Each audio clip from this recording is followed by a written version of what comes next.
Tým projektu inkluzivní tělesné a sportovní výchovy pod záštitou programu Interreg Slovensko-Česko ve spolupráci s Univerzitou Palackého, Slovenským paralympijským výborem a centrem APA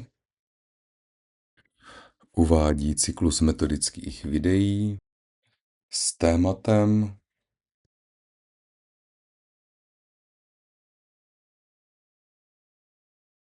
čo bráni v telesnej výchove využívať kompenzačné pomôcky.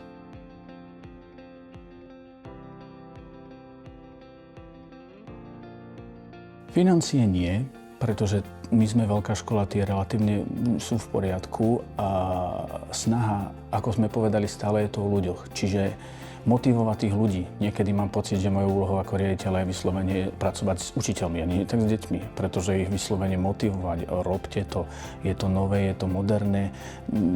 Neskončíme v stereotype, čo bolo pred 20 rokmi, ako to hovoria, že pred 20 rokmi sme to nerobili. No nerobili, ale bola úplne iná doba. Teraz je úplne iná doba a my sa jej musíme prispôsobiť. S jakými kompenzačními pomůckami máš nejlepší zkušenost?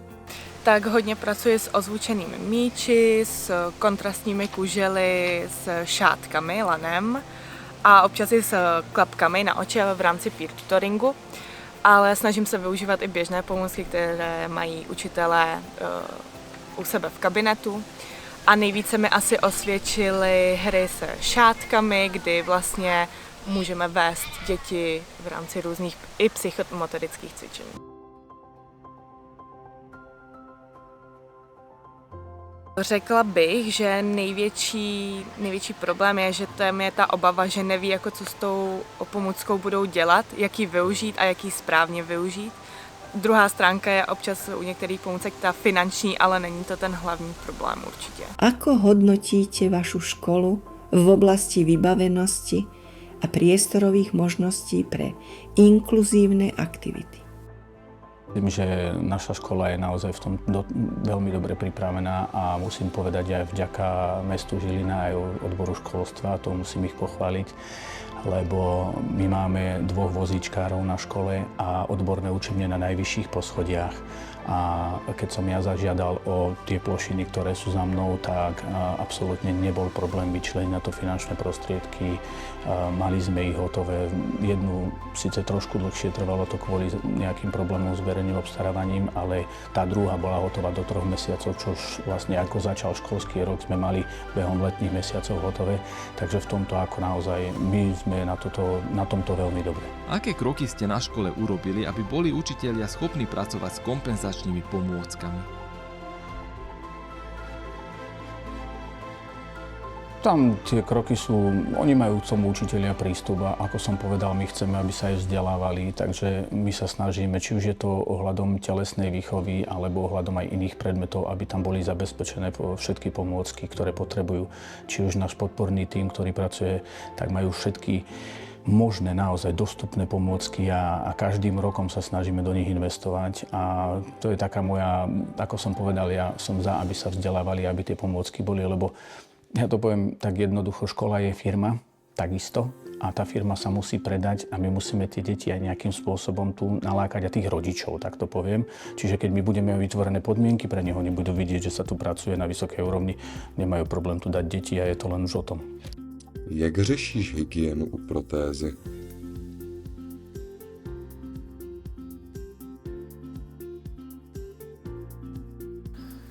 Určitě tam je nějaká hygiena důležitá, protože vlastně, jak je to v uzavřeném prostředí ten pahýl a je to v tom silikonu a člověk se spotí, tak potom se to tam jako třeba i zapařuje, když to člověk nesundá, neutře, nevysuší a je to nepříjemný, pak se tam jako vytváří můžou se tam vytvářet i od té protézy otlaky, že vlastně tam pak vznikají nějaký vřídky a to je celkem bolestivý potom i při normální chůzi. A potom třeba i když se ten pahýl se pořád vyvíjí, takže když už tam má člověk jako moc kůže, tak ta kůže začne vytvářet různý záhyby, ve kterých prostě potom můžou vznikat i nějaký plísně, může se to zapařovat, takže pak jsem šel třeba na nějakou reoperaci, kdy tu kůži jako přebytečnou odstraní. Takže jako ta hygiena je tam důležitá, pečovat o ten pahýl. Na začátku jsem to hodně mazal nějakýma vazelínama třeba, aby se to jako promazalo ta kůže, protože se hodně otláčí a tak. Ale dneska už to moc neřeším, spíš když se spotím při sportu, tak to sundám, posuším a můžu zase pokračovat. Takže spíš tady z toho hlediska teďka, no. Používáš nějakou specifickou protézu při sportu? Je tam nějaký rozdíl? Mám specifické protézy a je to vlastně třeba i standardní jako protéza, co je určená i pro chození, ale už je líp odpružená, takže se s ní potom dá normálně hrát fotbal a dělat různé sporty, což je fajn. Takže těch protéz jako člověk může používat víc a dneska už to nemusí ani být více protéz, může mít stejné lůžko, jenom si přehazovat kotníky, na to už jsou taky nástavce. Takže záleží, na co má člověk nárok, na co dosáhne, co si zajistí a co chce dělat. S jakými pomůckami v tělesné výchově máš největší zkušenost? Nejvíc pracujeme s ozvučenými míči.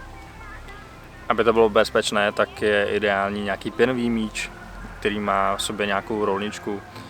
Takže to je nejčastější pomůcka. Pak samozřejmě nějaké reflexní věci. Když se vrátíme k lyžařskému výcviku, tak tam pracujeme s výraznými vestičkami. Pak tam pomůcky můžou být v rámci lyží už nějaké hůlky. Ale ty kompenzační pomůcky často jsou nějakým způsobem zvukově či vizuálně nějakým způsobem výraznější. Jak jsem zmiňoval, tak velmi často využitelnou pomůckou jsou právě ozvučené míče, takže ten žák se často může zapojit právě do té tělesné výchovy díky těm míčům a dá se to využít na golbal. Pokud ten míč je nějakým způsobem uspůsobený, tak lze využít i na nějaké házení, na fotbal a podobně. Takže se vracím k těm míčům. Jak učíš školu správně používat pomůcky? Tady ještě zmíním opět komunikaci. Takže já se nesnažím přesvědčovat toho učitele, že ta pomůcka je nejlepší, spíš mu dám nějaké návrhy a pak jakým způsobem už s tou pomůckou pracuje, tak je už čistě na něm, takže mu neříkám, co s ním má dělat, jakým způsobem s ním pracovat, ale už jenom vlastně mu dávám nějaké návrhy a on se s tím poradí sám nějakým způsobem. Čo podľa teba najviac bráni širšiemu využívaniu kompenzačných pomôcok na školách?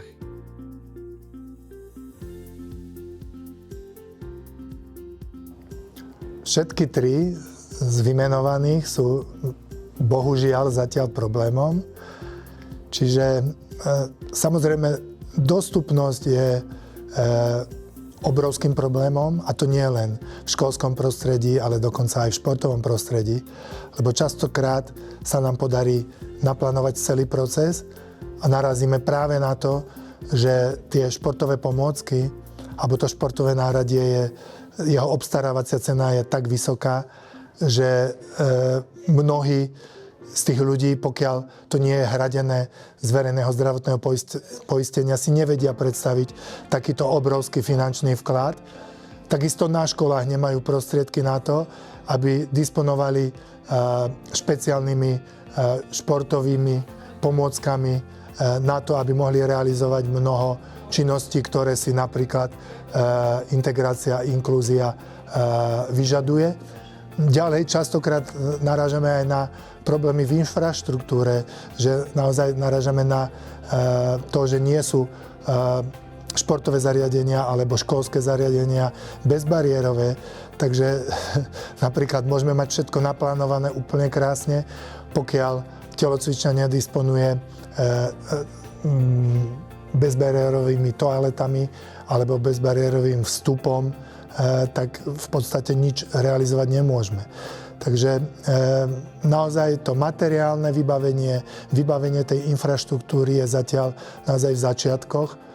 Samozrejme aj informovanosť, aj s tým sa stretávame, že pokiaľ už dostaneme to vybavenie na školy alebo do športového procesu, naražeme na to, že tí, ktorí majú tieto pomôcky používať, nemajú dostatok informácií a častokrát mám skúsenosť, že sa takáto pomôcka odloží len preto, že nebolo správne pochopenie jej účinnosti alebo spôsobu jej použitia a my prídeme na školu, kde leží veľmi dôležitá a veľmi účinná pomôcka len preto, že učiteľ nedostal dostatočnú inštruktáž na to, ako takúto pomôcku využívať. No a myslím, ten tretí faktor bol ktorý? Alebo obavy pedagógov. No a obavy pedagógov pramenia presne z toho, že bude tá pomôcka príliš zložitá a tá sada informácií není dostatočná na to, aby si pedagóga celkom správne trúfal takúto pomôcku využívať. Čiže poviem príklad, len športový vozík má toľko doplnkov a toľko špecifik pri použití na hodine telesnej výchovy, že pokiaľ ho telocvikár vidí prvýkrát v živote, a nemá možnosť si ho napríklad vyskúšať a nevie určité zákonitosti jeho používania, veľmi ťažko dokáže túto pomôcku zakomponovať do toho procesu.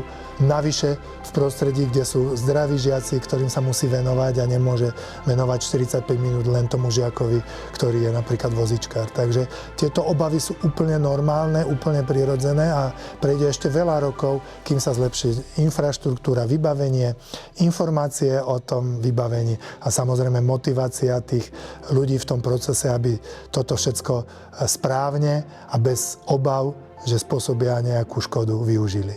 Ako riešite prípravu na plavecké, turistické a lyžiarske kurzy a zabezpečenie pomôcok pre tento typ výučby? Máme aj korčuliarsky, máme aj plavecký, aj lyžiarsky, aj turistický. Všetky tieto kurzy máme. Máme ich aj na jednodňovej báze, ale aj na týždennej báze. A keď už napríklad máme deti, ktoré majú, ako máme napríklad tých dvoch chlapcov na vozíčku, tak aj keď nemôžu ísť trebárs na korčuliarsky, tak vždycky chceme, aby aspoň tam išli aj spolu s rodičom, že aby tam aspoň boli. Čiže keď sa dá a je tam ochota aj samozrejme od strany rodiča, tak nemáme s tým problém. Kde vidíte najväčší priestor v oblasti rozvoja školy?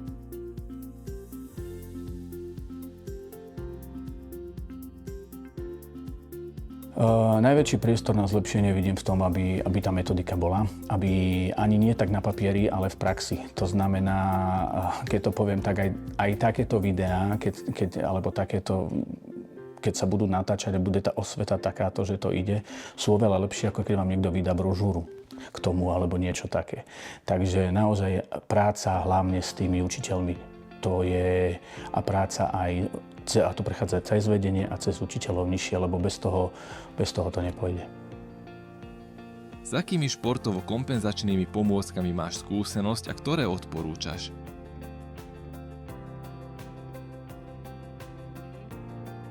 No, opäť to má také dve roviny, že s ktorými pomôckami mám najväčšiu skúsenosť a ktoré odporúčam.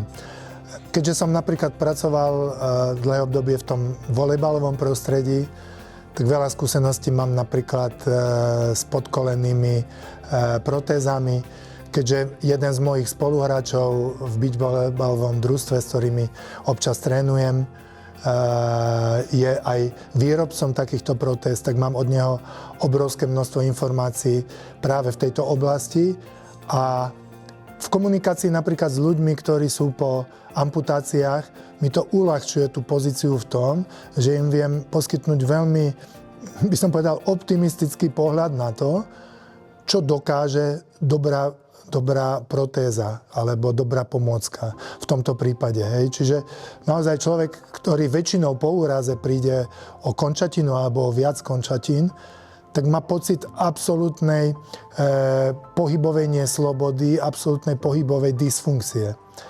Ak mám dostatočnú sumu informácií od tejto pomôcke napríklad a plánujem pre nich nejakú športovú činnosť, tak im viem veľmi konkrétne povedať, na akú úroveň sa dostanú vďaka tej pomôcke a čo všetko dokážu zvládnuť.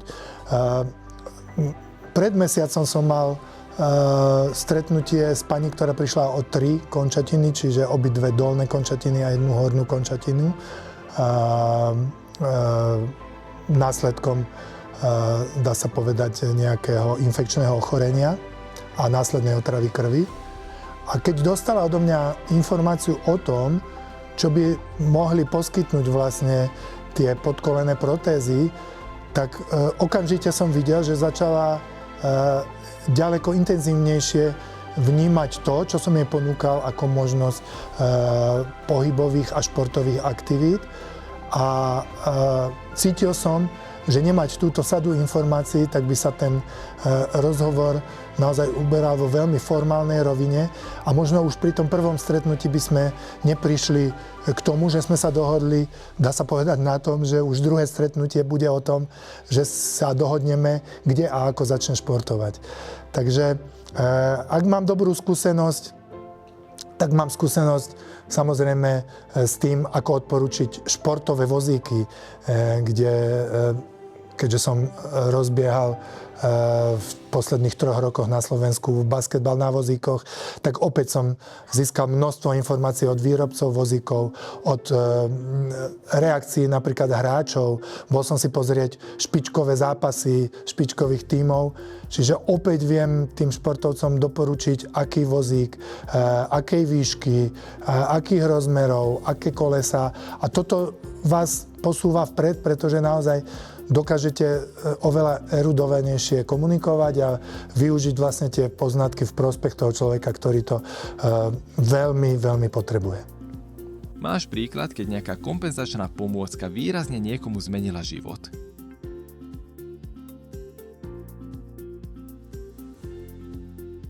No, mám skúsenosti so všetkými 3. V rámci napríklad letných pobytov, ktoré sme robievali v prírodnom prostredí a snažili sme sa prezentovať športy, paralympijské športy, tak sme mali nevidiace deti, ktoré tam boli v sprievode svojich rodičov a do poslednej chvíle nechápali, ako budú ich deti realizovať deň, ktorý bol venovaný paracyklistike.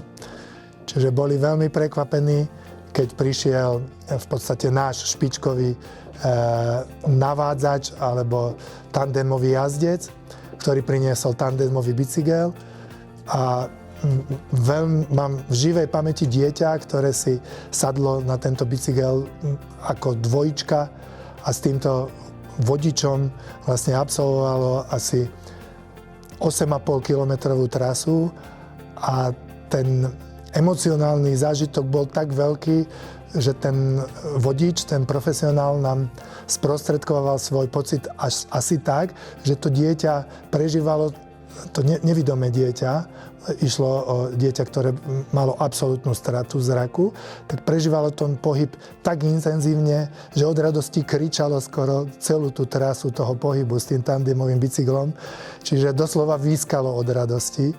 No a samozrejme, ďalší a ďalší deň nasledovali ďalšie pohybové aktivity, ďalšie športy, ale toto dievča proste aj ďalšie dni si vyžadovalo vlastne prítomnosť toho tandemového bicyklu a neustále sa chcelo vrácať k tomu príjemnému zážitku, k tomu, aby vďaka tej pomôcke opäť zažila niečo, čo predtým ani len netušila, že môže zažiť. A podobná bola aj reakcia tých rodičov, ktorí na konci toho celého pobytu sa už informovali o tom, či by bolo možné zapožičať takúto pomôcku pre rekreačné využitie alebo zakúpiť a tak ďalej. Čiže snažili sme sa ich naviesť v tomto smere na organizácie, ktoré požičiavajú tandemové bicykle alebo vedeli by na určitý čas požičať. A samozrejme snažili sme sa aj zapojiť do tohto športu, ale to už je ďalšia kapitola. Ako riešiš podporu učiteľov na školách a čo sa musí stať, aby sa pomôcka stala skutočným kľúčom k zapojeniu?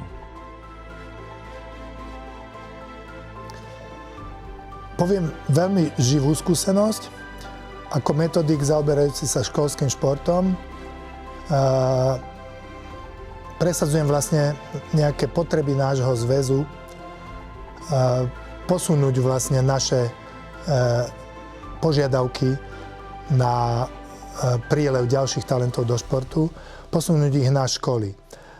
Samozrejme je to veľmi ťažký proces a je veľmi ťažké pôsobiť v tomto smere celoplošne na celom Slovensku. Samozrejme robíme to, ale v určitej rovine, ktorá je realizovateľná, či už finančne, organizačne a tak ďalej. Ale ak chceme v tom procese napredovať oveľa efektívnejšie, je veľmi dôležité vytváranie školských športových stredisk. V piatok minulý týždeň som bol na škole, ktorá prejavila záujem o vybudovanie takéto školského športového strediska pri našom zväze. A učiteľov telesnej výchovy, s ktorými som sa rozprával, veľmi motivovalo práve to, že vieme do toho prostredia školského športového strediska vniesť nielen nejaký metodický rámec možno odbornejšieho prístupu a prezentácie našich športov, ale aj to, že budú k dispozícii športové pomôcky, športové náradie, veľmi špecializované a náradie, ktoré je svojím spôsobom aj veľmi finančne náročné zaobstarať. Takže tu som videl okamžitú motiváciu učiteľov telesnej výchovy, ktorí, ak už videli, že ten proces, ktorý absolvujú, bude mať nejaké metodické pokrytie, ale bude mať aj pokrytie prostredníctvom týchto pomôcok. A videli to, že už pri tom prvom stretnutí som im vedel poskytnúť dostatočné množstvo informácií, ako vedia tie pomôcky využiť v procese či už školskej telesnej výchovy, alebo v procese následných nejakých aktivít toho školského športového strediska. Tak im to poskytlo dostatočnú informáciu na to, aby mi už v piatok povedali, do tohto ideme, toto je niečo, čo by sme chceli absolvovať a čo vlastne búra v nás pocit toho strachu alebo nedôvery, že by sa to nemuselo podariť. Takže toto je konkrétny príklad toho, ako zaistiť to, aby sme niekde len nezakúpili pomôcku a nechali to už len na tom učiteľovi, ale aby sme prostredníctvom napríklad školského športového strediska neustále poskytovali metodickú podporu k tomu, aby boli dostatočné manuály napríklad k využitiu pomôcok, aby sa tie pomôcky obmieniali, aby prichádzali nové a nové prístupy napríklad k tomu, ako nahrádzať možno nejakú dysfunkciu nejakej časti tela. To sa týka napríklad aj tých protéz a tak ďalej. Takže myslím si, že toto je presne ten prístup, ktorý zabezpečí, aby sa nejaká myšlienka nestala len ležiakom niekde v kabinete alebo v náraďovni, ale aby sa neustále využívala. Super.